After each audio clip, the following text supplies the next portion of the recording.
This is Del K. Brereton, and this is the Black State of the Union address. I know everybody potentially thought I would get on here and start having a conversation about Donald Trump's State of the Union address, but I don't care. I don't care. You shouldn't care. I don't care. I think that the African American, African Canadian, diaspora African, African Caribbean, Afro Shemitic, Afro Hamitic, Afro Arab man, Afro Asiatic needs to understand that's not our business. Listening to the rantings of a partially dementia older Caucasian man put in place to run his 200-year-old colony, warmongering, festering empire really should be irrelevant to most of us. And I'm not leaving out the rest of the world. I'm not leaving out the men in the UK of all ethnicities and diasporas. I'm not leaving out the Europeans. I'm not leaving out even the same individuals from the same UK who now dwell in a place called Canada. What that gentleman has to say, it doesn't matter. It's irrelevant. The only thing that matters is the limitation of the potentiality of his dangerousness. That's really the only thing that matters. Many of you, and you don't have to go learn German to understand that Adolf Hitler was a fantastic speaker. He was a fantastic speaker. In German, he was inspirational. He was revolutionary to the young people. He sparked great national pride. But very few of us go back and sit down and try to decipher the rantings, the feral expressions of Adolf Hitler. Nothing the Donald said yesterday mattered. It won't matter after his midterm elections. It won't matter after the next individual steps into place. It will all be washed away in the tide. These are the things that matter to me, though. As I address you, good morning. Jeff Money, what's going on? Good. I appreciate you. He says, I like when you teach about history, especially African history. I'm going to talk about some of it today. But what concerns me for America now? I'm going to talk about the rest of y'all all over the world. I'm going to talk about you in the UK. I'm going to talk about you in Europe. I'm going to talk about Africa.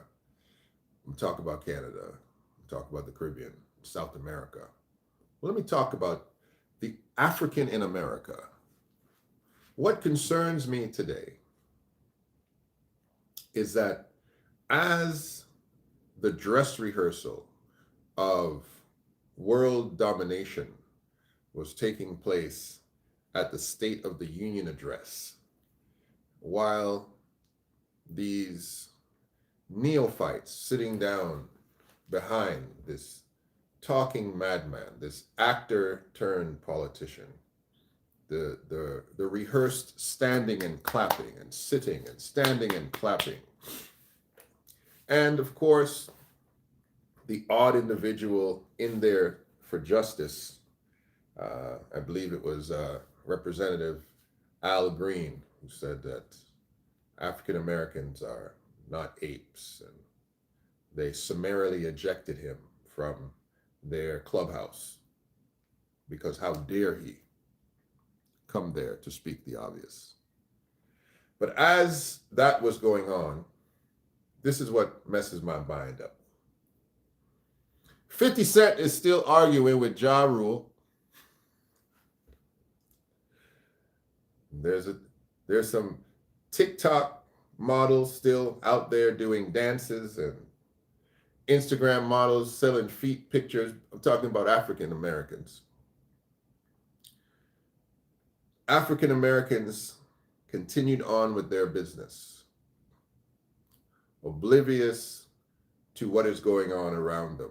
And what seemingly to me is the most curious thing is the subculture that takes place in America, in the neighborhoods, in the minds of African Americans, that is completely oblivious to the macro culture that is governing, creating policy, affecting your everyday lives, that you have gotten used to the point where you say, we can't do anything about it. You have some conscientious individuals like the brother who's the mayor of Chicago, who is effectively trying to stand up as a mayor to a president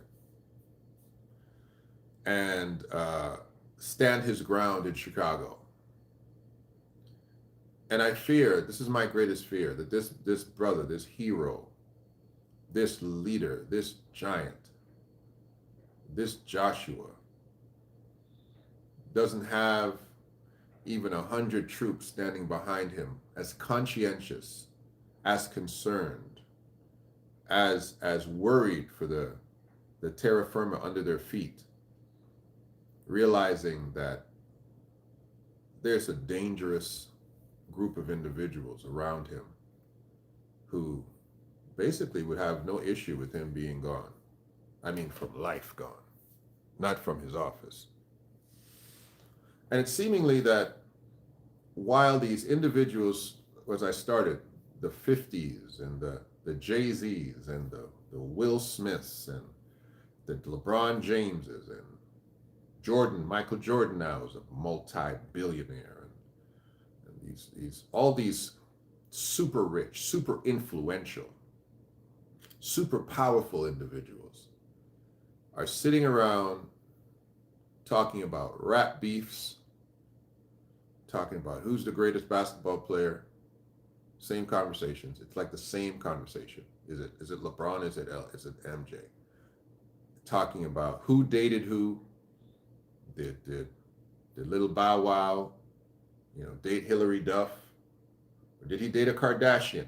And the subculture of irrelevance that takes place while you are under siege by your own government is incredible to me. It's really incredible. Is the nation so big that what takes place in the White House is irrelevant to what takes place on Main Street?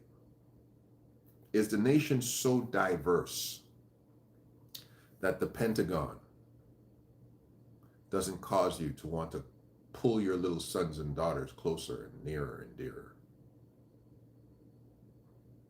It's a phenomenon to us to watch how people of great wealth and prestige and power from outside the inner circle, if they are, maybe they've been put there to distract us, but outside from all cultural and ethnic appearances, the inner circle are just going about their business willy-nilly. And then you have, I would say, you got the Hatfields and the McCoys, and you got the working class Republican, the working class conservative mind who really thinks that they're part of the solution, that they're on Team Donald, and they really believe that man is making decisions that affect their lives for the better. It's really amazing to watch. But from my perspective, outside of it, I do not care. What I do care about is the consciousness of individuals who have been basically positioned for cultural extermination by a new regime, a new world order that's rising up, that wants to sweep away everything that has been created um, since Lincoln, since Britain, since Spain had to take their hand off of slavery. And haven't you seen the narratives that have been rising up? I listen. I saw something the other day. I sent it to. I test the waters. Like I said, I had a Lithuanian friend. I tried to send him my last video. He said it was too long for him. It's beyond his understanding. Intelligent guy, but he said it was too much for him. Sent him this one too. I sent him a video of a Caucasian couple that adopted 5 black children. And effectively, I'll try to link it to this so that you know it's a real, actual news story. This is a news story. I got it from a news story. I didn't get it from a random source. That they basically adopted these kids for the money and to utilize them as indentured slaves. Had them living in a farmhouse, sleeping on the floor, until the authorities busted in and, saved the children, arrested and charged the parents. And I'm like, this is 2026. And people still think to themselves, hey, I got a great idea. Let's adopt some black kids, keep them as slaves. And that's a normal idea in 2026. And if that's a normal idea from the common folk, what are the powerful saying? You're just getting an insight into how the powerful see the less powerful with the Epstein files. You're getting an insight into how the powerful, they are even above color, ethnicity. They use, abuse, and discard whatever they require. Race for them is just a construct of managing different people, causing this group of people to be on their side as they subdue that group of people. But their intent is to subdue all people for the sake of their power. But you must now have a greater grip of the power mindset of the rich and the powerful when it comes to you as simple people. No one is sitting on this listening to me who is an individual of the 1%. It's the common man sitting here listening, common woman sitting here listening, saying, what does he have to say to us? What I have to say to you is the wheel is coming to roll you over. It's coming to roll right over you. And few people have woken up to that reality and to that fact. Very few have woken up to that reality and woken up to that fact. And it's amazing that one of the greatest so-called nations of the world, that their citizens have not woken up to it. How do Americans who boast of having the greatest and the most robust economy in the world, the greatest nation in the world, they don't even have health care. They don't even have health care. There's health care in Israel. There's health care in Canada. You don't even have health care.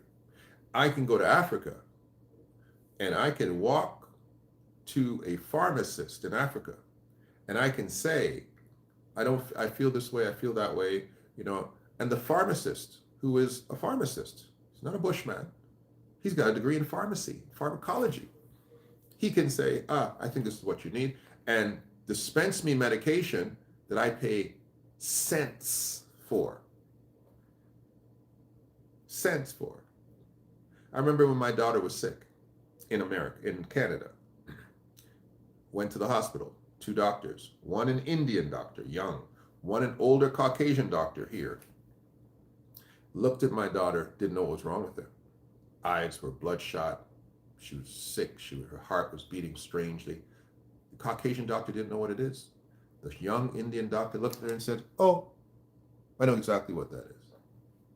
Diagnosed her on the spot, right away. Immediately. Saved her life. Started her on a medication regime that took care of her immediately. No ill effects from that. where she potentially could have had a heart condition for the rest of her life. On the spot.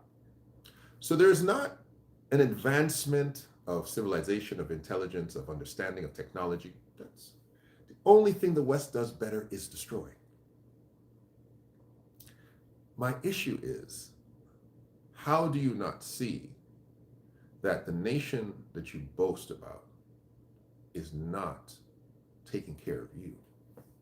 That's how I don't understand. It should be easy for the African American.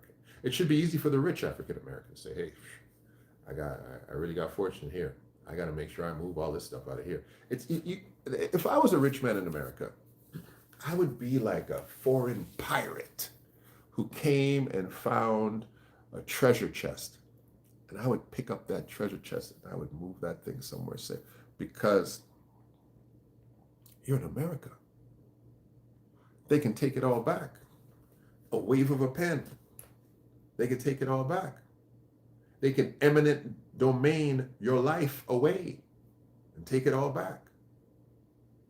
But we have been conditioned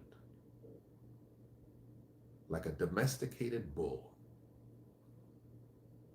that sits in the pen, won't break through, but it can, eats grass, won't charge, sharp horns, strong muscles, but a little girl can ride on you because you're a domesticated bull.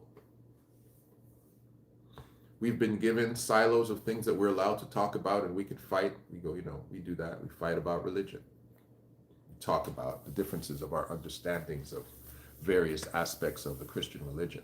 Most of our conversations and our fights are stemmed in Anglo miscommunications about Scripture, and we've picked up their old argument. We have Methodism and baptism, those things that are really, they're not part of the ancient African church at all. That's something that came from England with some fellows who were fooling around with theology. But we fight about that stuff. Fighting about what robes we're going to wear.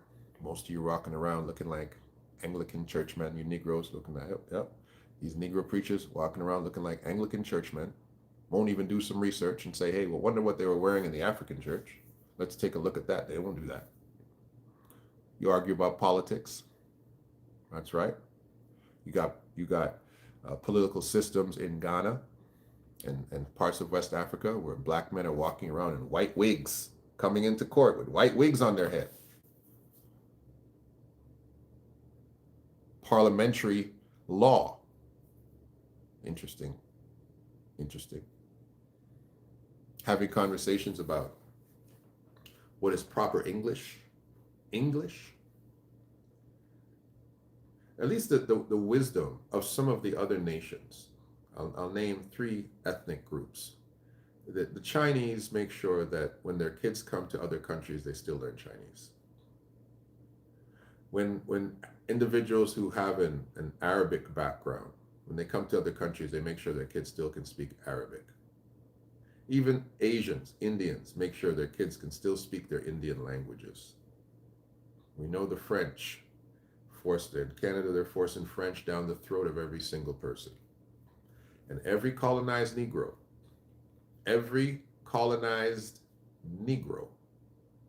wants to make sure that their child speaks at least 2 colonizer languages. Very few, if any. If you've heard one, let me know, of African, Afro-Shemitic, Afro-Hamitic individuals who say things like, I would like my child to learn an African language. I'd like my child to learn Swahili. I'd like my child to learn Tree, Ashanti language, something. I'd like my child to learn Hebrew, which is an Afro-Shemitic language. Not that modern stuff, not that modern Hebrew that they're trying to give you. Real Afro-Shemitic language. Hebrew is an Afro-Shemitic language. You tell black people today, you should learn Hebrew. They'll say Yiddish, you mean Yiddish. They'll say, Hebrew don't exist. But Mandarin exists, Cantonese exists, but Hebrew don't exist. Arabic exists, but Hebrew don't exist. Aramaic exists, but Hebrew don't. Come on, man. Because you have been, we have been. Let me include myself. We have been conditioned to believe that we are not relevant. That's how we've been conditioned to believe. Most of us are getting out of African history. I don't like to use the term black. I'm not a black. I said it yesterday. It's a pack of cigarettes. Okay? I'm not a black. I'm an African Caribbean man. So learning African history, we're just getting out of that month, the 1 month they allow you to even focus on yourself. Most of it's not African history. Most of it is slave history. They start your history in the 1700s. Like black folks were invented in the 1700s, in the 17th century rather. Most of you do not hear anything about history prior to 1400. Most of you are still being told that Columbus discovered America. Right? Some African Americans have liberated themselves from Columbus Day, and they've told the truth about Juneteenth. Those white folks ain't gonna let you keep that holiday. That holiday ain't gonna keep that one. They ain't gonna let you keep that holiday. Juneteenth, y'all having way too much. It's way too much history. When people infringe upon your history, that means they are trying to erase you. That's all. And when history is erased, you are forced to assimilate. You are forced to accept what is now, what is near, what is common, and you become a darkened fool, assimilated to the culture that you choose. And they know you're going to choose something popular. That's why most of you Negroes are bouncing around between Republican and Democrat, Republican and Democrat. They're playing ping pong with your head. I've said this before and I'll say it again. When has the African American decided to step up and to form his own party? To say that we need a national African American party, not a Democratic party, not a Republican party, a party that breathes the views of most African American people. Not a party that you have to ride on the coattails of the alphabet community. You have to ride on the coattails of all forms of liberalism and include it in what you do not even believe. So therefore, an individual who is pro-black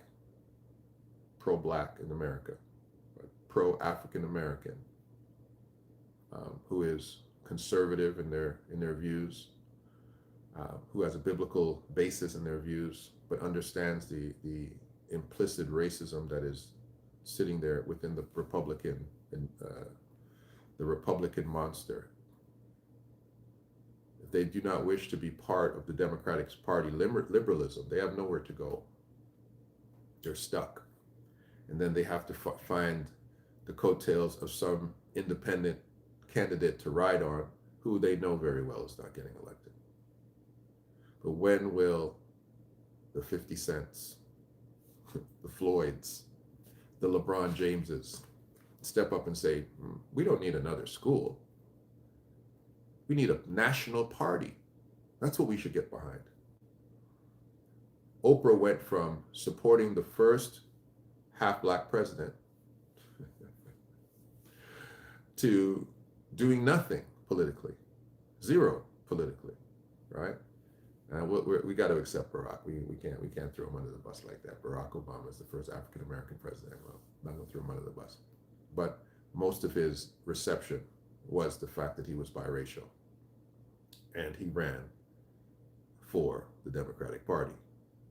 When will the African Americans stand up and say, we are not ashamed, we are not afraid to have our own party, period? And I'm telling you right what will happen. It will stop being an African American party. It'll start being a party. And the Latin American will join. The Asian American will join. The white American will join, because it will be a party of true merit.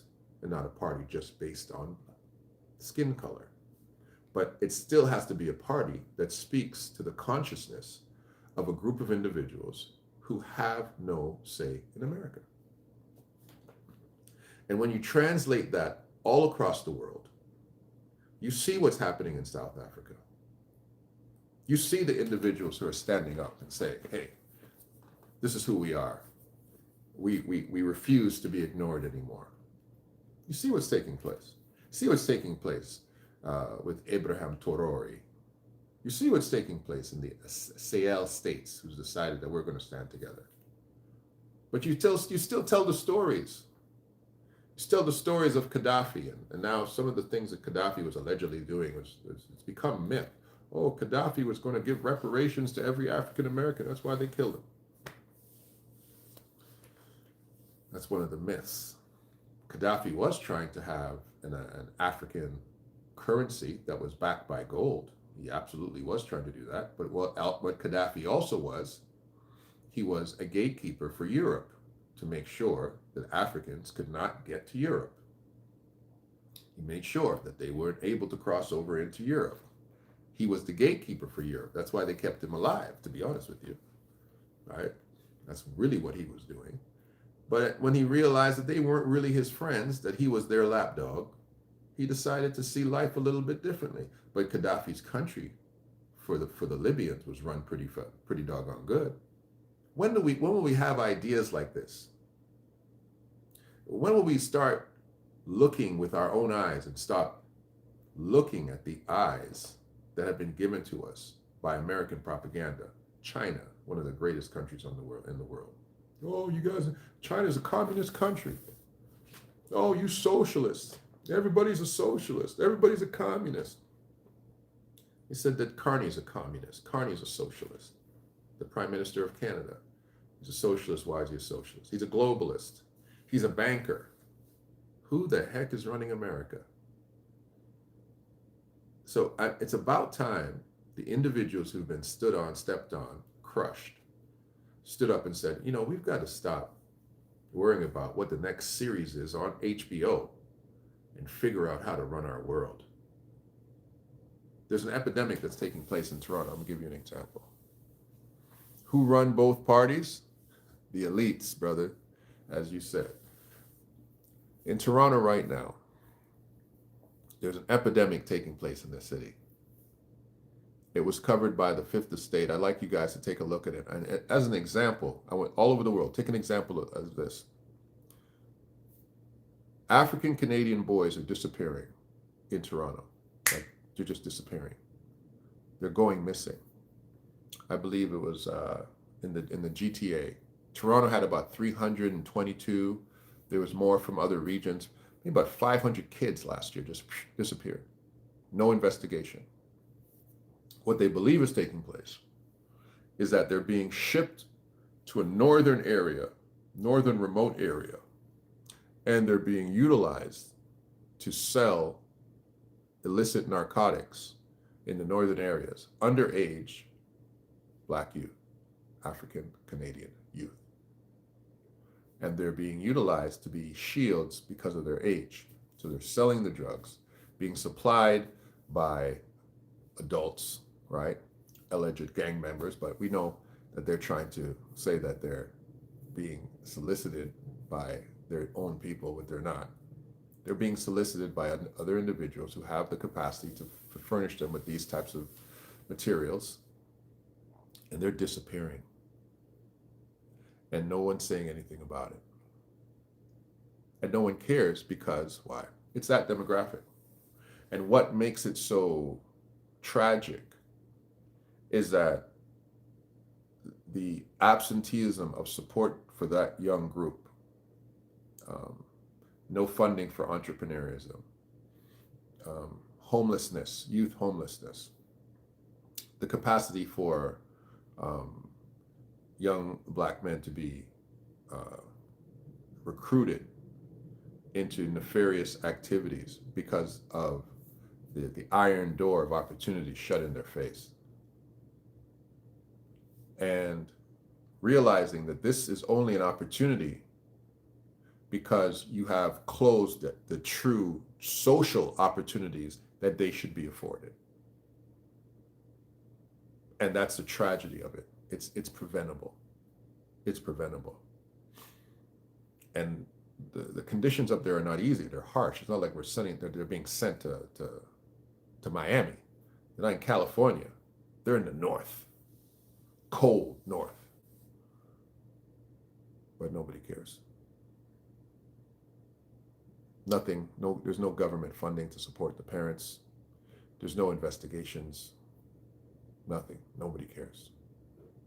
I'm starting something. We call it Kingdom 12, where we are raising money to fund investigations for these disappearing young Afro-Canadian boys. That's what we're doing here. That's what we're starting to do. We're starting to reach out to local city councilors and reach out to private citizens, private corporations, public entities, and go find these young men. And also deal with the reasoning of why they're going. Create youth employment, youth entrepreneurship, situations where young people can get housing, because this is what is causing the basic human trafficking of young African Canadian men. And if it starts there, where will it end?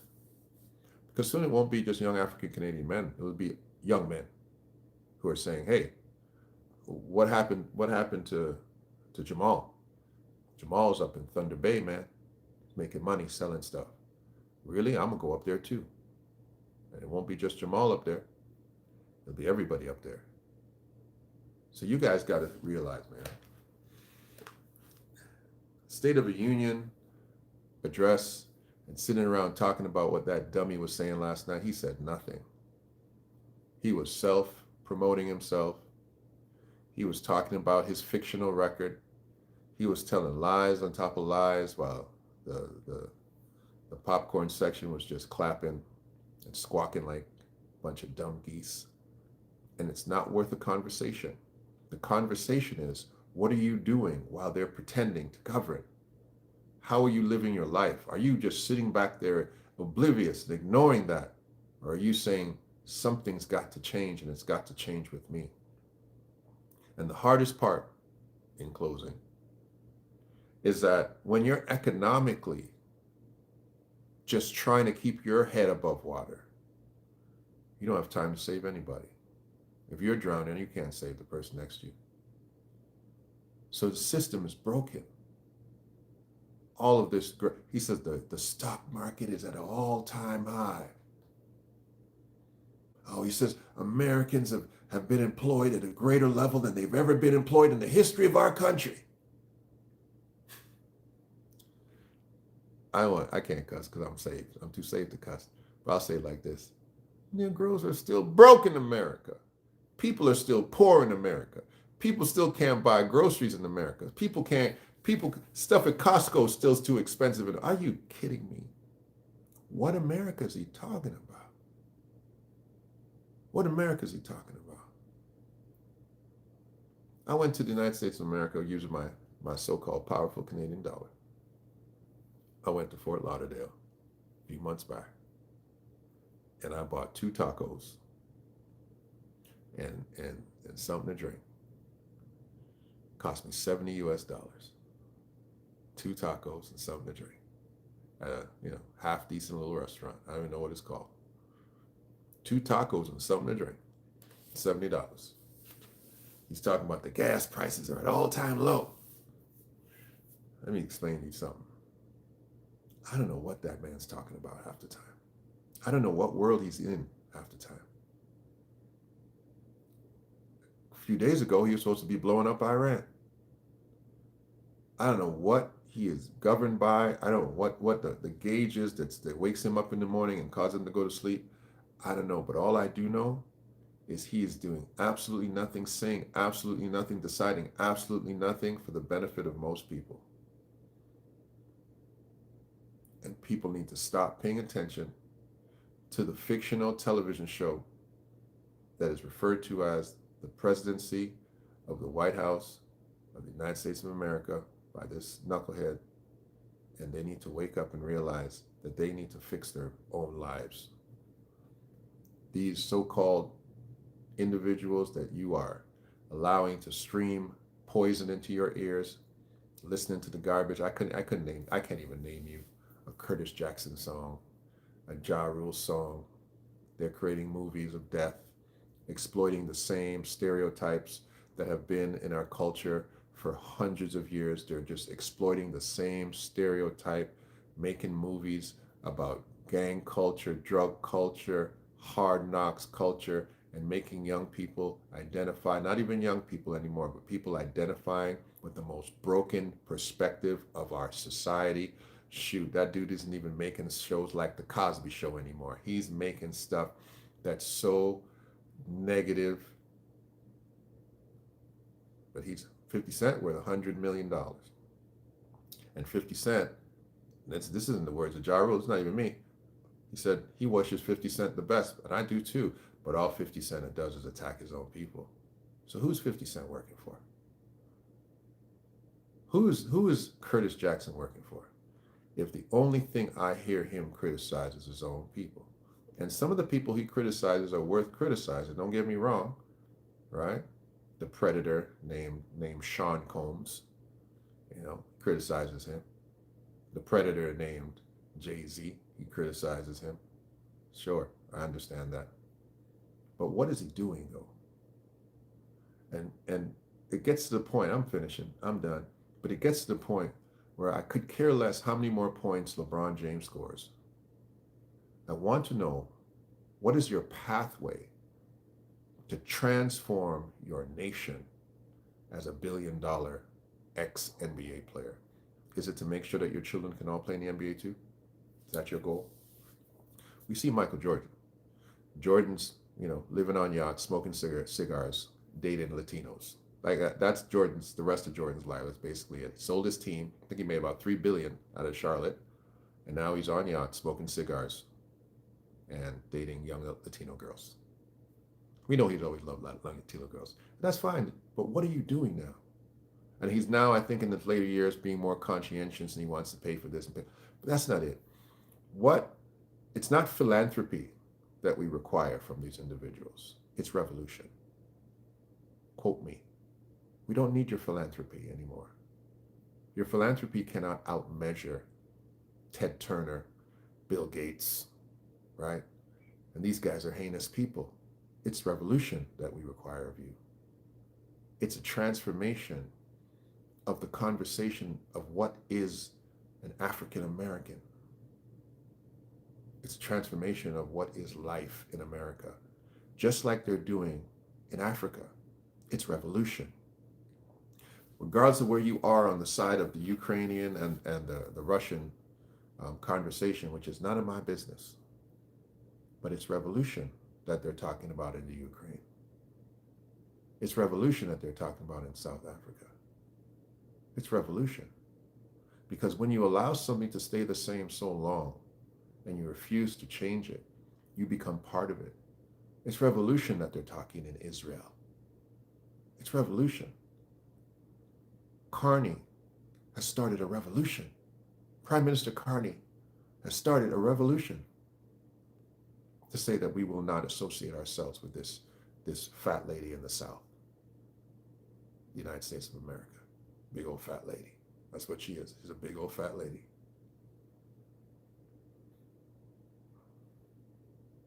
This is the African State of the Union address.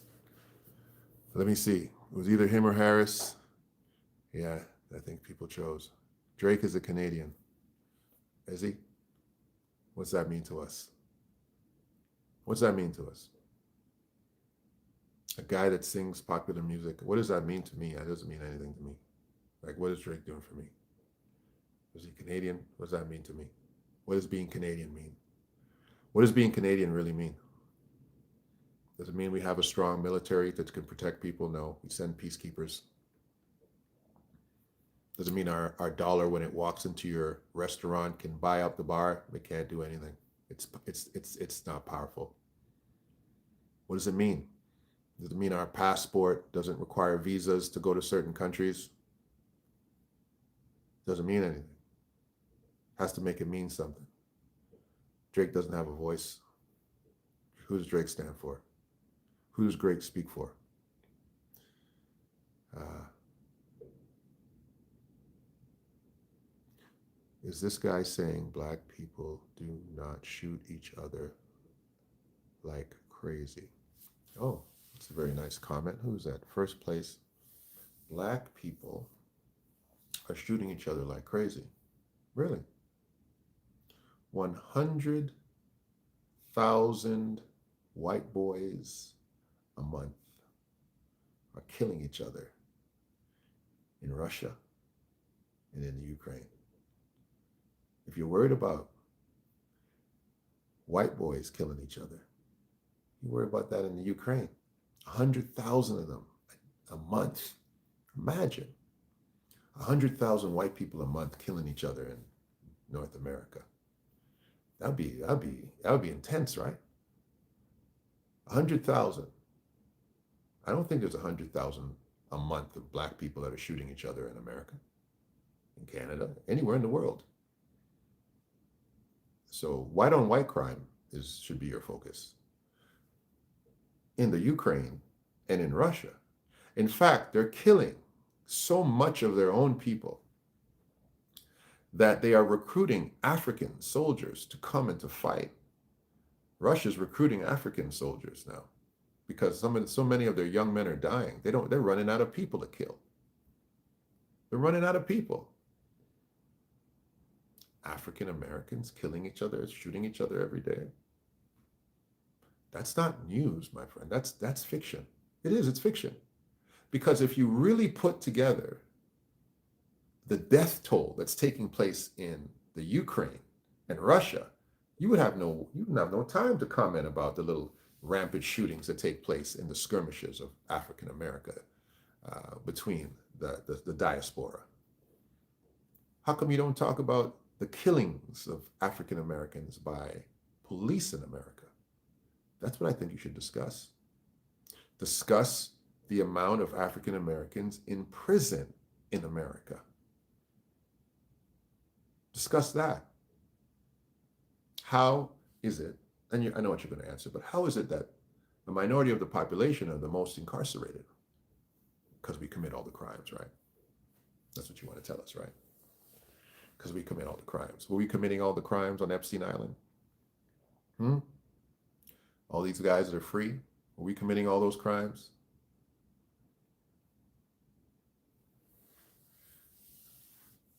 I can't make you wake up if you want to stay asleep. This is Del K. Brereton. This is The Real Spiel. We'll talk again.